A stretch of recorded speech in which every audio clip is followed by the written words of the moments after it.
Now, have a look at these images. These show something pretty everyday in large parts of Africa. It's a woman kneeling at the feet of someone older. It's a traditional way in some cultures to show respect. In some places you might find men doing the same, but it's perhaps not as common as women. Now, of course, for years, this kind of greeting has been taken for granted in some African cultures, just as curtsying to the Queen is here. But we now live in a globalised era where news, culture and people travel, and clearly from a Western perspective, kneeling can be seen as an undignified reminder of particularly women's low social status imposed by a male-run society.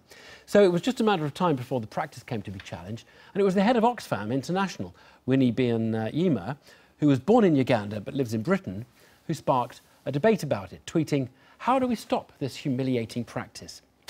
Well, this may sound like just another debate about gender and identity politics, but it kind of cuts across the usual lines. For some, Byanyima is speaking up for women, but for others, she's dismissing a cultural heritage. So I'm joined by two women from cultures where kneeling is common, Dami Olonisakin and Nicky Olatubosun. Thank you both very much for coming in. Dami, just tell us a bit about the kneeling. When do you kneel? What form does the kneeling take? Why do you kneel?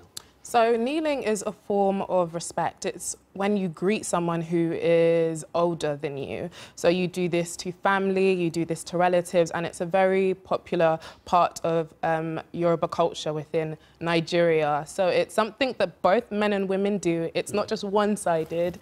It's something that everybody does. Just in terms of how long you actually, it's knee-touching ground. It's not just a sort of bending down. It can be, depending on, you know, how old the person is, the last time you saw them, you know, if it was someone who was quite close to you. So the further down you go is more respect, is that right? Sort of a more pronounced You could kind say of... that, definitely. You could definitely say that, yeah. And I understand, Nicky, that of course men and women do it. But there is a gender element or not? Is there no gender element? Personally, I feel like it's to do with both genders, like because men are supposed to prostrate, so they're meant to lie down on the ground, and the women are actually supposed to kneel.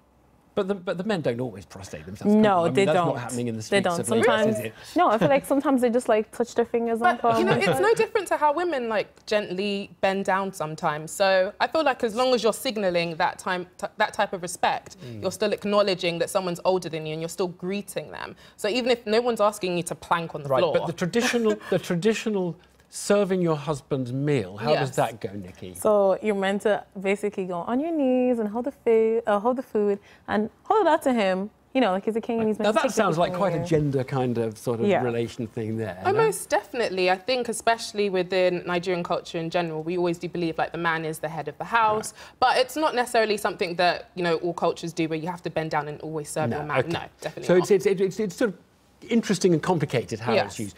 Now, Nicky, you're not actually that keen on it. You think it's past its sell-by date. Well, basically, yeah. I feel like I shouldn't have to kneel down. Like, I understand, okay, it's about the respect part of it. Like, I'm respecting my elders. But I feel like you can be verbally respectful. I can do the little knee bounce, you know, the curtsy. I shouldn't have to kneel on the ground to greet you. Especially when, like, my parents don't require it. So I don't feel like I should now have to kneel down to someone else.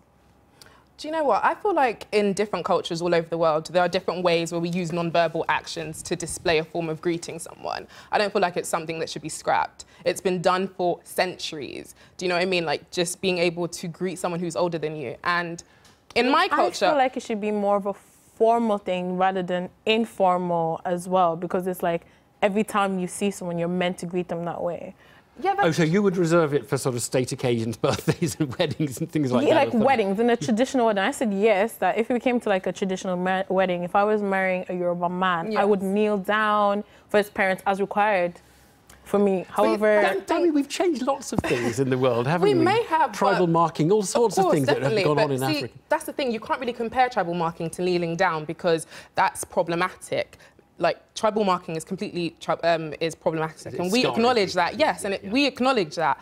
Showing respect by kneeling down to someone is showing that you come from a good background. So when you're doing it, we're thinking, well, your parents have raised you right, and it's a reflection of your upbringing. That's how Yoruba people see it, especially in Nigeria. Do you get if you don't do it, do people think you're being a bit disrespectful? Do you get... No, I've never come across that, but maybe it's because I do the little curtsy. They're not telling you. Yeah, I don't believe in kneeling down. Like, I honestly don't, and my mom doesn't require it of my friends and people that she meets, so Therefore, I don't feel like I should have to. Fascinating, Clash. Thanks for giving us some insight into the debate about it. Thanks.